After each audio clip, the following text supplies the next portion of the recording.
البقرہ، اور اللہ کے فضل و کرم سے آیت 102 کی تلاوت کرتی ہوں۔ اعوذ باللہ من الشیطان الرجیم، بسم اللہ الرحمن الرحیم۔ واتبعوا، اور انہوں نے پیروی کی، ما اس کی جو، تتلو پڑھتے تھے، الشیاطین شیاطین، علی ملکی بادشاہت پر یعنی لگا کر، سلیمان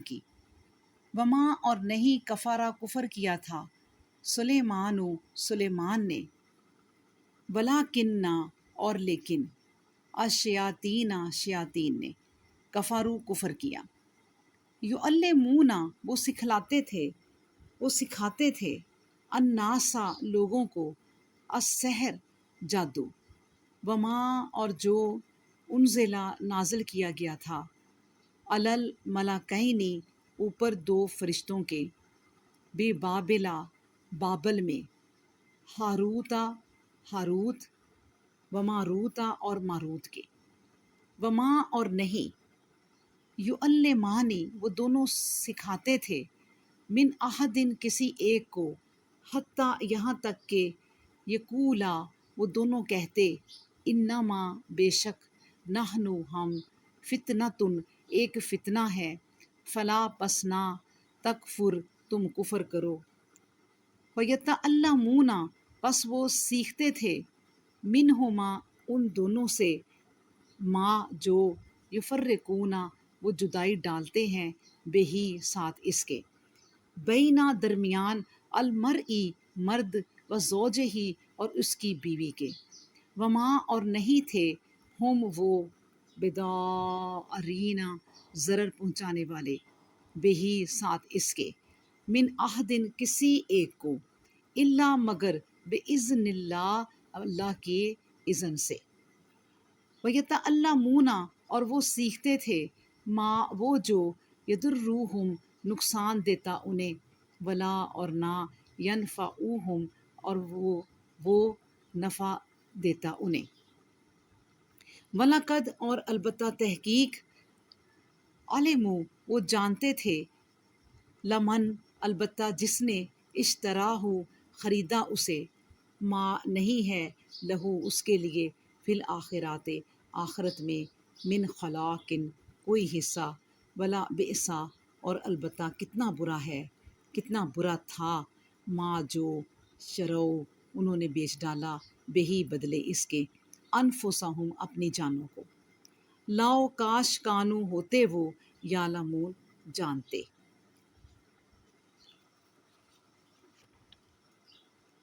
تو اللہ سبحانہ و تعالیٰ اس آیت میں فرماتے ہیں،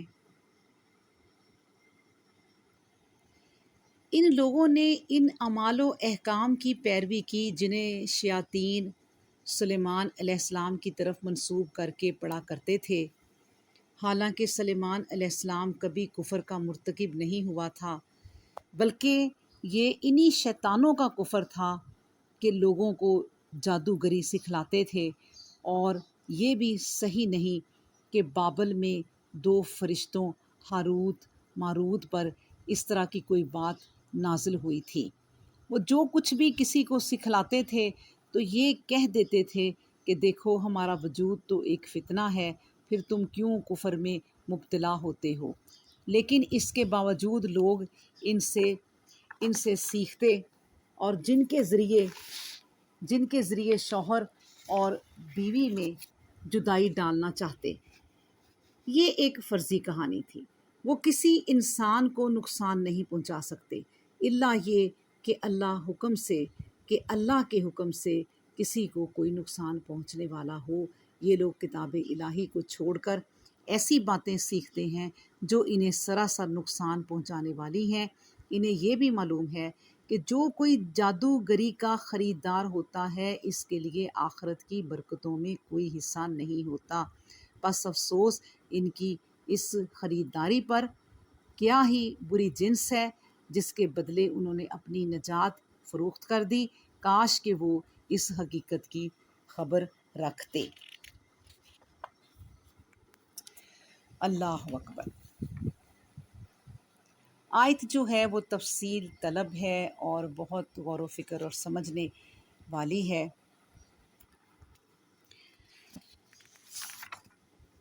حضرت ابن عباس رضی اللہ عنہما کے پاس ایک شخص آیا۔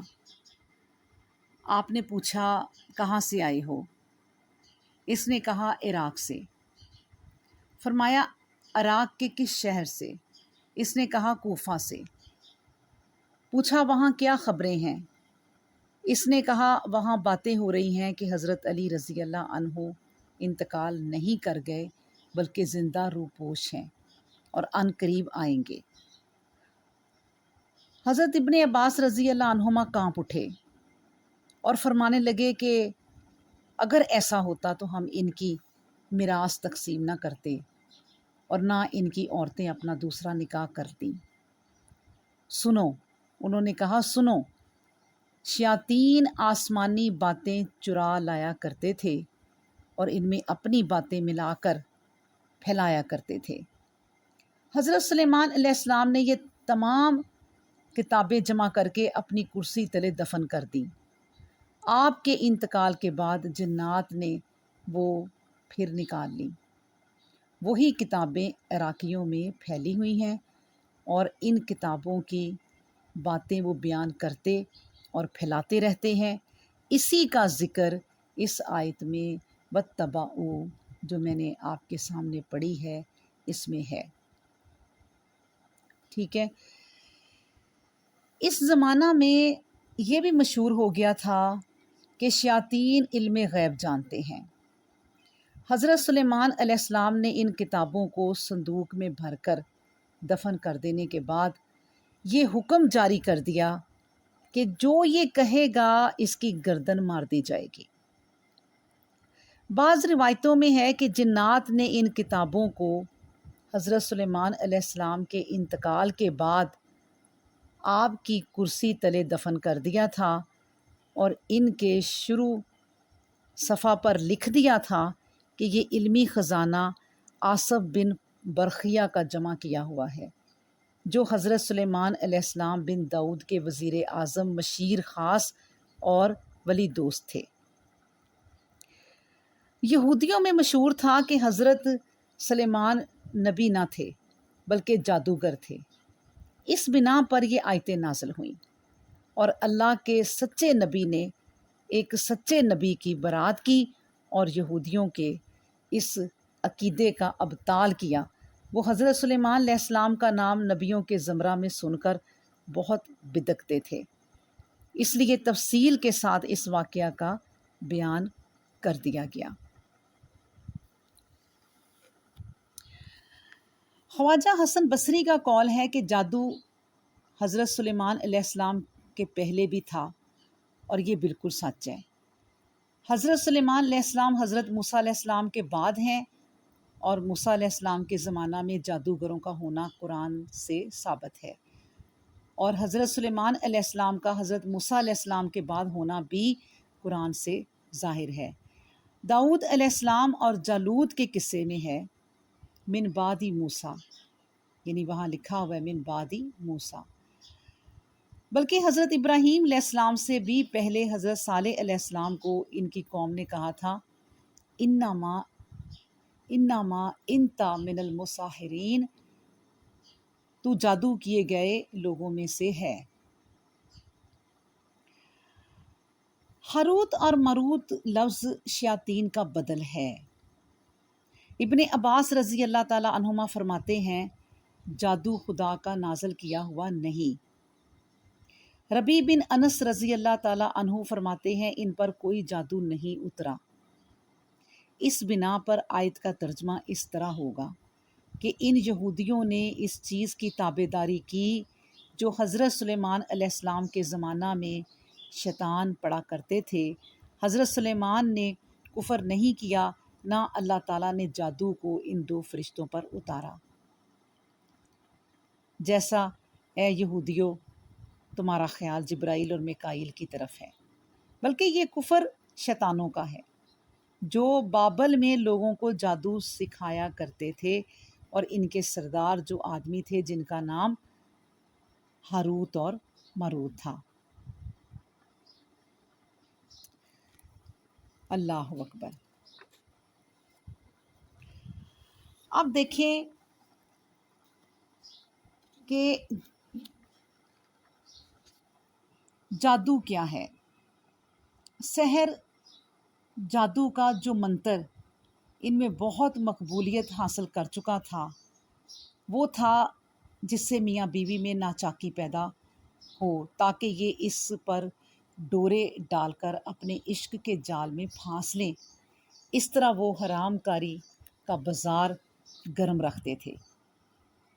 قرآن کریم کا یہ اعجاز بھی ملاحظہ ہو کہ ان کے کردار کے چہرہ پر جس بدنما داغ کی نشاندہی نبی کریم صلی اللہ علیہ وآلہ وسلم کی زبان اقدس سے 1400 سال پہلے قرآن کریم نے کی، اس کو آج وہ خود اپنی تحقیق کے آئینہ میں اپنی آنکھوں سے مشاہدہ کر رہے ہیں۔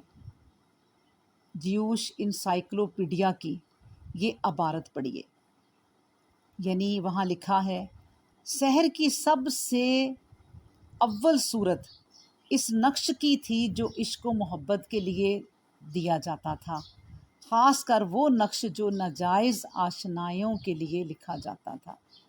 یہ کتاب ہے ان کی جیوش انسائکلوپیڈیا جلد 6 صفحہ 255۔ ٹھیک ہے۔ سحر کا اصل معنی ہے کسی چیز کی حقیقت کو بدل دینا۔ گویا جب ساحر جھوٹ کو سچ کر کے دکھاتا ہے یا چیز اپنی حقیقت کے خلاف نظر آتی ہے تو گویا اس نے یعنی سحر کرنے والے نے اس شے کی حقیقت کو اس طرح دکھایا کہ وہ بالکل بدل گئی یا مختلف نظر آنے لگی۔ آپ نے کبھی دیکھا ہوگا کہ مداری کیا کرتا ہے، کبھی ایک چیز کو 2، 3، 4 بنا دیتا ہے، کبھی کوئی چیز موجود دکھائی نہیں دیتی اور پھر وہاں دکھائی دینے لگتی ہے، کبھی روپے اور پیسے اور انگوٹھیاں بنتی نظر آتی ہیں۔ سوال یہ ہے کہ کیا فی الحقیقت وہ ایک چیز 2، 3، 4 بنا لیتا ہے؟ ہرگز نہیں، صرف دیکھنے والے کو ایسا نظر آتا ہے۔ اس کو سب لوگ سحر کے نام سے یاد کرتے ہیں۔ وہ خود بھی ان چیزوں کو جادو دہی کے نام سے بلاتا ہے اور یاد کرتا ہے، جس کی کوئی اصلیت نہیں ہوتی، صرف وہ اپنے ہاتھ کی صفائی دکھاتا ہے۔ ایک کام و فعل کو اس انداز میں کرتا ہے کہ وہ کرتا کچھ ہے اور دکھائی کچھ دیتا ہے۔ کبھی آپ نے شعلہ جوالا پر نظر کی ہوگی، ایک باریک چھڑی کے ایک سرا کو آگ لگا کر چھڑی کو دونوں ہاتھوں میں گھما کر دیکھا ہوگا کہ خصوصاً رات کے اندھیرے میں آپ کو نظر آئے گا گویا ایک آگ کا دائرہ قائم ہو گیا ہے۔ کیا فی الواقعہ وہاں کوئی دائرہ موجود ہوتا ہے؟ نہیں، پھر دکھائی کیوں دیتا ہے؟ اس لیے کہ اس چھڑی کو گھمانے سے دائرہ قائم ہو جاتا ہے۔ بس اس سے سمجھ لو کہ دائرہ بھی نظر ہوتا ہے، دائرہ بھی نہیں ہوتا اور نظر بھی آتا ہے۔ سحر یہی ہے کہ ہوتا بھی کچھ نہیں لیکن کچھ ہوتا نظر بھی آتا ہے۔ جادوگر اپنے مکر و فریب اور دھوکہ سے دوسروں کی قوت وہمہ کو تسخیر کرنے کی کوشش کرتا ہے۔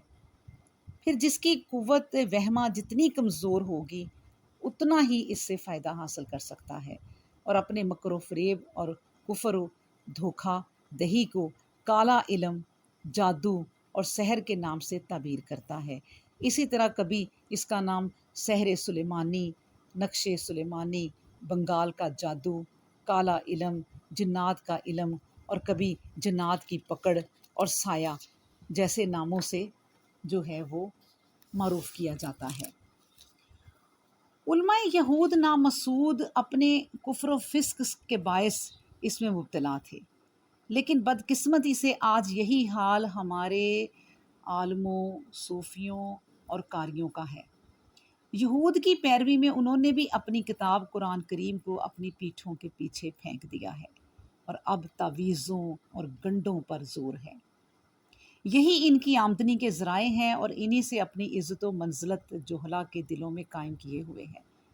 بعض ارباب علم و فضل نے تو تمام قرآن ہی کو تعویذات کا مجموعہ بنا دیا ہے۔